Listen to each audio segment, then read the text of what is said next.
of Germantown has fought the pub battle system. Washington had heard that Howe had split his forces, leaving a portion in Philadelphia and his main body out by Germantown. Washington saw his chance. He was going to bag himself a British army.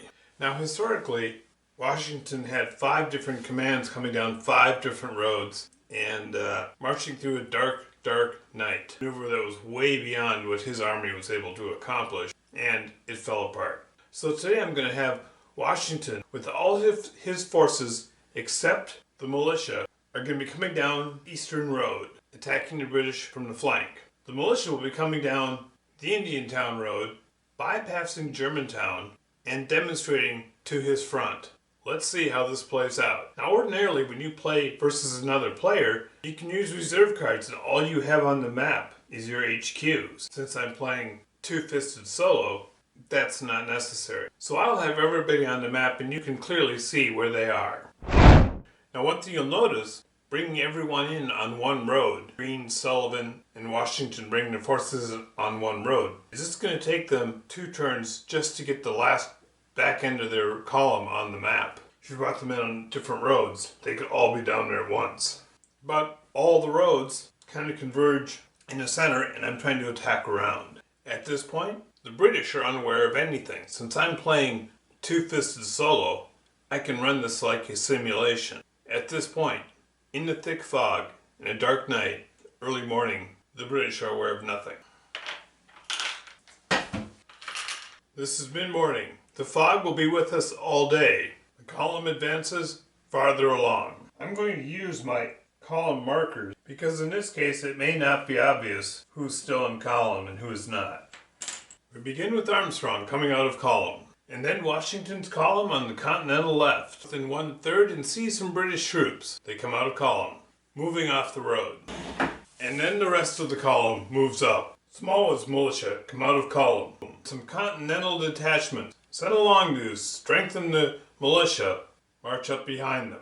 And now Howe's forces are aware. He deploys them to meet this new threat. Knyphausen's main troops I forgot to place on the map, so I've placed them on a central position now, and they'll move this turn. Late morning, and the Continental Militia begin demonstrating. Howe sends Knyphausen's troops east to investigate the situation there and meet their commanders as he comes up the road. Sullivan's troops leap across the creek. Greene directs his troops around the pond. Late morning combat. The Queen's Rangers delay the Continentals and fall back.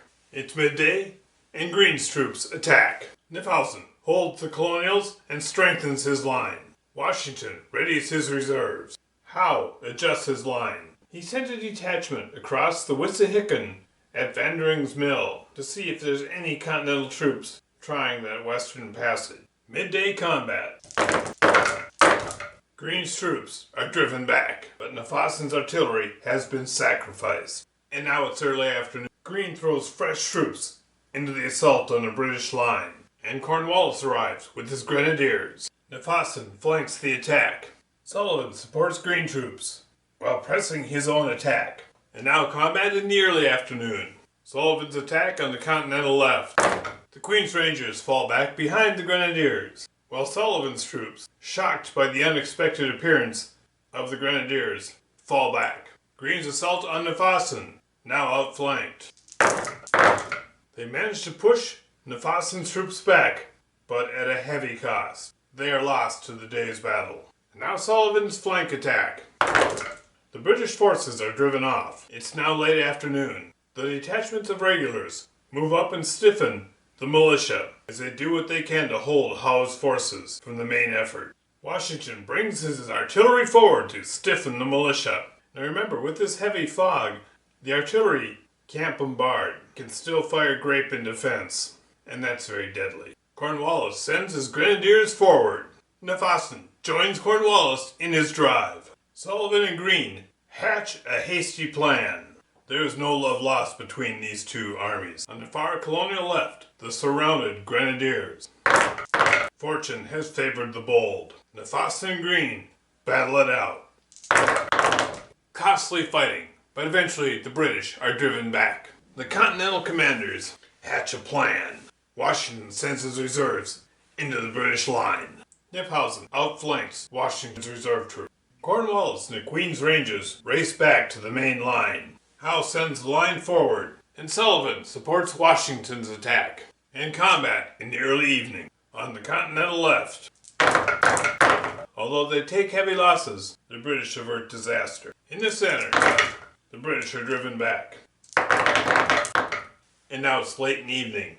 How will this be resolved? Greene rallies his troops and sends them forward. Knyphausen falls back to the woods. Smallwood sends his New Jersey militia off to the right.